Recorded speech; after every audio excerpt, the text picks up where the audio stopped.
But in the wake of a renewed onslaught by tireless military against Boko Haram and their ISWAP allies in recent times, the insurgents have apparently changed their strategy. They have started targeting Christians and Christian villages for a specific reason, which is to trigger a religious war and throw the nation into chaos. Apparently, they have realized how emotive and divisive religion can be when exploited by unscrupulous persons. Lest I am misunderstood, let me repeat.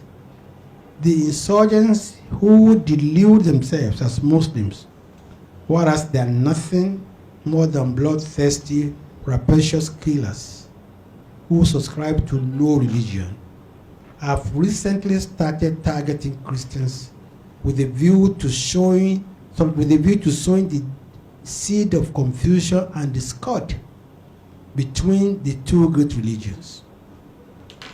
This is not to say that they have stopped attacking Muslims, but they seem to now have a deliberate policy of attacking Christians.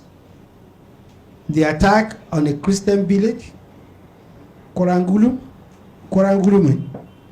near Chibok, the killing of the chairman of the Christian Association of Nigeria, the late Lawan Andimi, in Michigan local government in Adamawa State, the killing of Roville Dacia Dalep, a student who was also a member of the Church of Christ in Nations, cousin, and the killing of 11 Christians on Christmas Eve fit into this new strategy.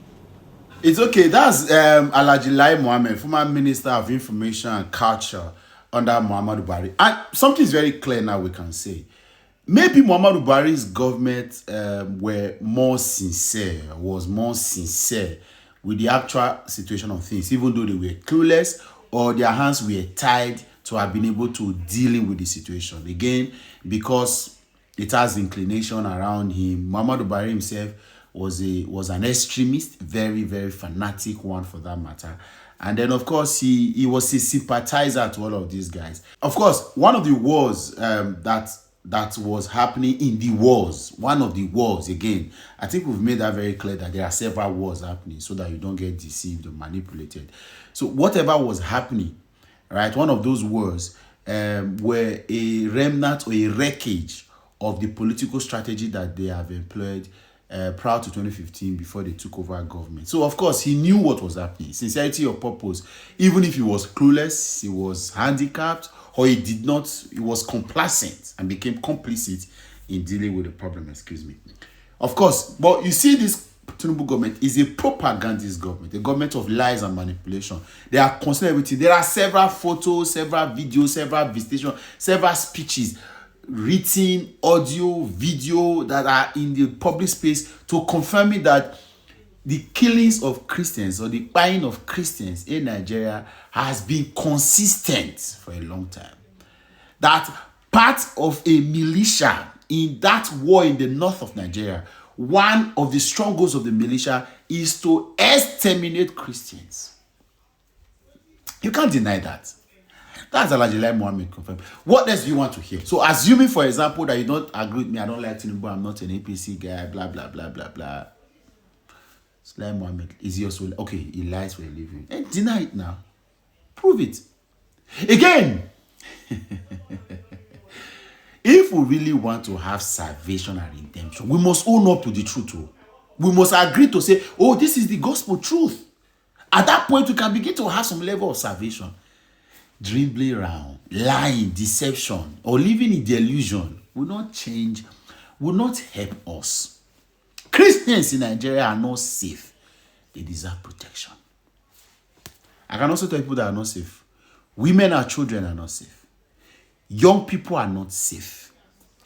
People in the north of Nigeria, Benue, Plateau, parts of Kaduna, Taraba, Gombe, and a lot, even Kano, so to speak, Abuja, people are not safe.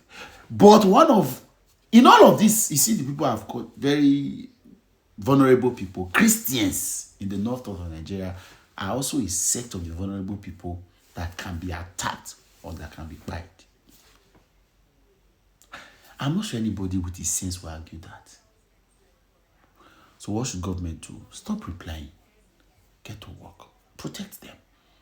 As you are protecting, remember you are protecting Nigerians. They are first Nigerians before their faith. Because I know, of course, that maybe if I was born in that part of the north or Sokoto, maybe I would have been a Muslim. Again, geography and a lot of other factors